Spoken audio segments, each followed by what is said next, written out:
સુરતમાં ભયજનક બનાવોનું પ્રમાણ વધી રહ્યું છે. ગણતરીના દિવસોમાં બીજી વાર BMW કારમાં આગ લાગવાનો બનાવ સામે આવ્યો છે. આ ઘટના સુરતના ડિંડોલી વિસ્તારમાં ખરવાસા રોડ પર બની છે, જ્યાં એક મોંઘી દાટ BMW કાર શોર્ટ સર્કિટના કારણે આગની ઝપેટમાં આવી ગઈ હતી.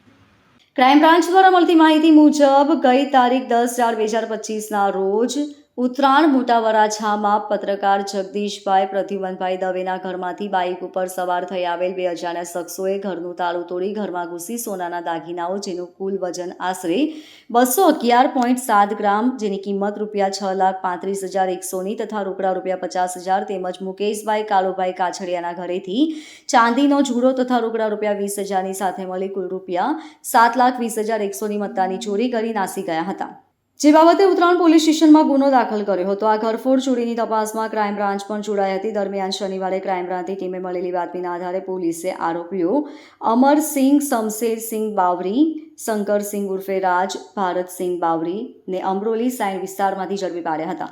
પોલીસે પકડાયેલ આરોપીઓની પૂછપરછ કરતા બંને આરોપી રાત્રિના સમયે બાઇક લઈને કિમથી સુરતમાં ઉત્તરાયણ વિસ્તારમાં આવેલા હરિઓમનગર સોસાયટીમાં એક મકાનનું તાળું તોડી તિજોરીમાંથી સોનાના દાગીના તથા રોકડા રૂપિયાની ચોરી કરી કોસંબા પોતાના ઘરની પાસે આવેલા લાઇટના થાંભલા પાસે જમીનમાં ખાડો ખોદી દાગીના દાટી દીધેલાની કબૂલાત કરી હતી, જેથી ક્રાઇમ બ્રાન્ચે બંને આરોપીઓને સાથે રાખી કોસંબા ખાતે જઈ આરોપીઓએ જણાવેલ જગ્યાએ જમીનમાંથી આશરે અડધો ફૂટ ખાડો ખોદી સોનાના અલગ અલગ દાગીનાઓ, કુલ વજન 93.930 ગ્રામ, કુલ ₹66,66,140 તથા બાઇક અને 2 મોબાઈલ મળી કુલ ₹8,56,140ની મત્તાનો મુદ્દામાલ કબજે કરી કાયદેસરની કાર્યવાહી હાથ ધરી છે.